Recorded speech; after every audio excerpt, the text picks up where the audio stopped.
Today I welcome the sentence of Dean Mears, who's been convicted and sentenced for the murder of Cathy Flynn in Rhyl. Cathy moved to Rhyl 25 years ago from Liverpool, settled here with her family.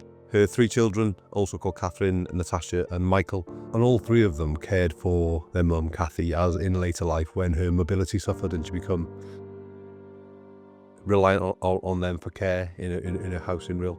And on that fateful night in October last year, Natasha, her daughter, watched the Ring doorbell and must have watched and listened in horror to her mother's address being broken into. Smashed entry by Dean Mears through the front window. He ran upstairs, brutally attacked her in her bedroom, where she should have been safe. 24 hours later, she sadly died in hospital, surrounded by her family. Dean Mears was quickly arrested. He left a trail of destruction in Rhyl after the murder. He broke into a number of different dwellings, thereafter shed his clothing in an attempt to cover his tracks. Dean Mears has pleaded not guilty to murder. He gave a no-comment police interview and led the family through a 9-day trial, and they heard some harrowing evidence. And now ultimately it's led to the conviction and sentencing today. But I really want to pay tribute to how they've conducted themselves in the public gallery, listening to what they've listened to.